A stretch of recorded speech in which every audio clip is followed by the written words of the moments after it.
बंधु माने आपणकर जदि तुला राशि होइथाय तो आजिर एही भिडियोटी को स्किप न करी आपण थरे मात्र शेष पर्यंत निश्चय देखंतु कारण आजिर एही भिडियोटी तुला राशि व्यक्ति विशेष मानक पई बहुत खास हेबाकु जाउछि, बहुत ही गुरुत्वपूर्ण अछि। कारण एही माघ पूर्णिमा ठारू आपणकर जीवन रे किछि बड़ हेबाकु जाउछि, किछि विशेष घटना आपणक जीवन रे घटिबाकु जाउछि। कारण ग्रह नक्षत्र मानकर गोचर रे एक बड़ परिवर्तन हेबाकु जाउछि, जहार प्रभाव रे आपणक जीवन रे मध्य किछि बड़ हेबाकु जाउछि।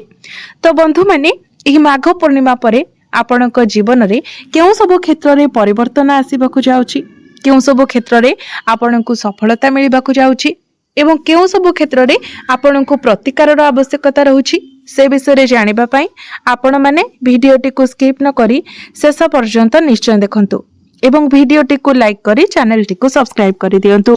कमेंट बॉक्स रे भक्ति एवं श्रद्धार सहित जय श्री जगन्नाथ जय मां लक्ष्मी निश्चय लिखंतु।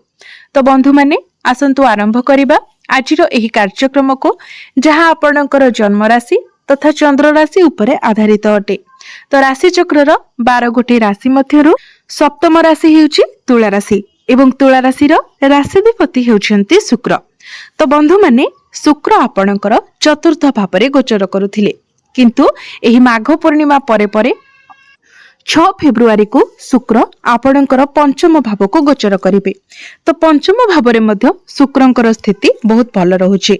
तो इम्यूनिटी सिस्टम आपणकर स्ट्रांग रहिबो, स्वास्थ्य आपणकर बहुत भल रहिबो। किंतु पंचम भावरे जेतु राहु गोचर करूछन्ति, तेणु आपणकु निजर स्वास्थ्य रे किछिटा क्षेत्र रे आपणकु जत्नर आवश्यकता रहिबो। जेमिति कि आपणकर स्टमक रिलेटेड किछिटा प्रॉब्लम देखा देई पारे, पेट जनित समस्या देखा देई पारे। तो आपणकर निजर खाद्य पेय प्रति सतर्क रहिबार अछि। आपण जेते पारिबे अनहेल्दी फूड को अवॉइड करंतु, जेमिति कि junk food, fast food, oily food ए सब को आपण अवॉइड करंतु। बाहरर खाद्य को मध्य आपण अवॉइड करंतु। निज घरे आपण स्वास्थ्यप्रद खाद्य खाइबाकू चेष्टा करंतु। विद्यार्थी मानक कथा जति कहबा तो जेहेतु आपणकर पंचम भावरे शिक्षा भावरे राहु गोचर करूछंती, तो आपण जदि टेक्निकल रिलेटेड किछि पाठ पढुछंती, एआई रिलेटेड किछि करूछंती, रिसर्च लाइन रे पढ़ा पढ़ी करूछंती, तो एई सब क्षेत्र रे आपणको बहुत अधिक सफलता मिलिबा। राहु आपणकर पंचम भावरे रही पाठ पढ़ारे आपणको मल्टी टैलेंटेड बनाइबे। किंतु गोटे कथा हेउछि राहु मध्य भ्रमित ग्रह अटंती, तो से आपणकर माइंड को डाइवर्ट मध्य कराइबे, आपणको कंफ्यूज मध्य कराइबे। शनि मध्य आपणकर पंचम भावर अधिपति होई आपणकर षष्ठ भावरे गोचर करूछंती एवं शनिकर दृष्टि आपणकर द्वादश भाव उपर को रहुछि। तो एहार अर्थ हेउछि आपण जदि पाठ पढ़ा पई विदेश यात्रा करबा पई चाहुतिले, विदेश रे रही पाठ पढ़िबाकू चाहुतिले किंबा दूर रे रही पाठ पढ़िबा पई चाहुतिले, तो वर्तमान आपणकर स्वप्न निश्चित भावरे पूर्ण हेबो। आपण विदेश रे रही पढ़ा पढ़ी करि पारंती किंबा दूर रे रही पढ़ा पढ़ी करि पारंती। आपणकर प्रेम जीवन कथा जदि कहबा तो एठारे मध्य राहु आपणकर पंचम भावरे गोचर करूछंती, तो से आपणक मध्यरे मिसअंडरस्टैंडिंग क्रिएट कराइबे। छोट छोट कथा रे आपणक मध्यरे भूल बुझामणा होई पारे, जुक्ति तर्क मनांतर मतांतर होई पारे, बहुत छोट कथा बहुत बड़ आकार नै पारे। तो एठारे आपणको अधिक सावधानतार आवश्यकता रहिछि। छोट छोट कथा जेमिति इशू न हुए, बड़ आकार न हुए, सेथि प्रति आपणको ध्यान देबार अछि। शनि मध्य षष्ठ भावरे गोचर करूछंती, तो आपणकर पार्टनर मध्य छोट छोट कथारे शीघ्र नाराज होई जाई पारंती। वैवाहिक जीवन कथा जदि कहबा तो वैवाहिक जीवन आपणकर बहुत भल रहिबो, जेहेतु आपणकर सप्तम भाव वैवाहिक जीवनर अधिपति मंगल आपणकर चतुर्थ भावरे केंद्र रे गोचर करूछंती एवं सबुठारु बड़ कथा हेउछि मंगलंक सहित शुक्र मध्य गोचर करूछंती। आपणकर प्रथम भावर अधिपति एवं सप्तम भावर अधिपति एकत्र अछंती, तो एहा फलरे आपणकर वैवाहिक जीवन बहुत भल रहिबो एवं मंगलंकर दृष्टि मध्य आपणकर दशम भाव उपरे पडुछि। तो आपणकर पार्टनर तांकर कैरियर रे किछि बड़ करि पारंती एवं जेहेतु मंगल आपणकर चतुर्थ भावरे सुख भावरे गोचर करूछंती, तो वैवाहिक जीवन रे आपणको सुख प्राप्ति हेबो। आपण दुई जण मिसी केवाडे बुली बाकू जाय पारंती, किछि बड़ डिसिजन नै पारंती किंबा कौनसी लग्जरियस जिनिस मध्य आपण किणाकिणी करि पारंती। भाग्य कथा जदि कहबा तो भाग्य आपणकर बहुत ही स्ट्रांग रहिबो, बहुत मजबूत रहिबो।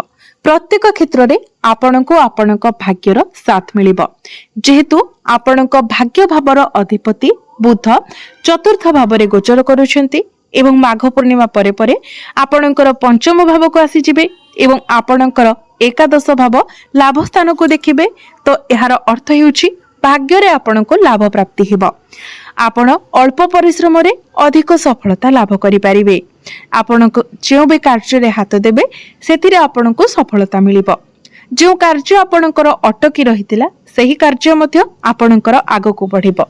तो निश्चित भाव में जदि आपण भाग्य संबंधित किछि भी निर्णय नेबा पई चाहुचंती, जेमिति कि कोनोसी बड़ जिनिसर आरंभ करबा को चाहुचंती, किछि बड़ डिसिजन नेबा पई चाहुचंती, कोनोसी बड़ जिनिस आपण किणाकिणी करबा को चाहुचंती, किछि बड़ इन्वेस्टमेंट करबा पई चाहुचंती, आपणकर कोनोसी मीटिंग अछि, डील अछि, तो निश्चित भाव में आपण ताहा करि पारिबे। कारण सेथिरे आपणको सफलता मिलिबो।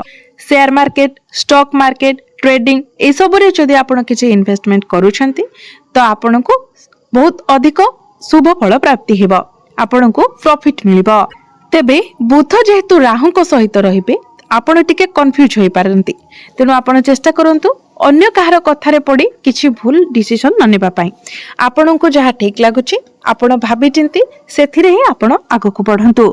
कैरियर कथा जदि कहबा तो कैरियर रे मध्य आपण बहुत किछि अचीव करबा पई जाउछंती, कारण बुध, शुक्र, सूर्य एवं मंगलंकर दृष्टि आपणकर कैरियर भाव अर्थात दशम भाव उपरे रहुछि। तो मंगलंकर दृष्टि दशम भाव उपरे रहुथिबा कारणरो आपण एनर्जेटिक रहिबे। आपणक मध्यरे एक लीडरशिप क्वालिटी रहिबो। आपण निज हिसाब रे काम करबा को पसंद करिवे एवं सूर्यंकर दृष्टि दशम भाव उपरे रहुथिबा हेतु आपणक मध्यरे कॉन्फिडेंस लेवल रहिबो। कैरियर रे आपणको मान सम्मान प्राप्ति हेबो। आपणको निज भितरे एक प्रकार ऊर्जा रहिबो। आपण निजर कार्य करिवार शैली द्वारा आपणकर कार्य क्षेत्र रे प्रशंसित हेबे। आपणको मान सम्मान प्राप्ति हेबो। चाकरी क्षेत्र रे आपणकर पदोन्नति होई पारे। जदि आपण निजर चाकरी रे किछि परिवर्तन चाहुथिले तो ताहा मध्य हेबो। एवं जदि आपणको निकट रे चाकरी नथिला, आपण चाकरी अनुसंधान रे अछंती, चाकरी पई चेष्टा करूछंती, तो आपणको चाकरी मिलिबार मध्य बहुत अधिक संभावना रहुछि। तेणु आपण निज तरफरु चेष्टा जारी रखंतु। बिजनेस कथा जदि कहबा तो बिजनेस रे आपणकर बहुत बड़ प्रॉफिट हेबा पई जाउछि। आपण आपणकर बिजनेस रे बहुत बड़ ग्रोथ देखिबा को पाइबे। तो निश्चित भाव में आपण जदि आपणकर बिजनेस को नेकी किछि भाबिचंती, किछि करिबा पई चाहुचंती, आपण ताहा करि पारिबे। जदि किछि नुवा बिजनेस स्टार्ट करिबा पई चाहुचंती ताहा मध्य आपण करि पारिबे। कारण बिजनेस आपणकर बहुत भलो रहिबो। बिजनेस रे आपण प्रॉफिट देखिबा को पाइबे। आपणकर डेली इनकम बढ़िबो, फाइनेंशियल ग्रोथ हेबो। तो बंधु माने एबे आसंतु जानिबा किछि उपाय विषय जो गुड़िक करबा द्वारा आपनको अधिक मात्रा रे शुभ फल प्राप्ति हेबो एवं जो किछिटा अशुभत्व रहउछि से गुड़िक मध्य खंडन होई जिवो। तो सेथि पई आपण प्रत्येक दिन आपणकर राशिधिपति शुक्रंकर बीज मंत्र 108 थर जप करंतु। प्रत्येक दिन आपण हनुमान चालीसार पाठ करंतु। प्रत्येक दिन बुधंकर बीज मंत्र 108 थर जप करंतु एवं प्रत्येक दिन आपण उदित सूर्य को तंबा पात्र रे जलार्घ्य अर्पण करंतु। निश्चित भाव में आपनको अधिक मात्रा रे शुभ फल प्राप्ति हेबो एवं जहाँ सब अशुभत्व रहउछि से गुड़िक मध्य खंडन होई जिवो। तो बंधु माने आपणकर जीवन मंगलमय हेउ, एहा ही ईश्वरक निकटरे मोर प्रार्थना।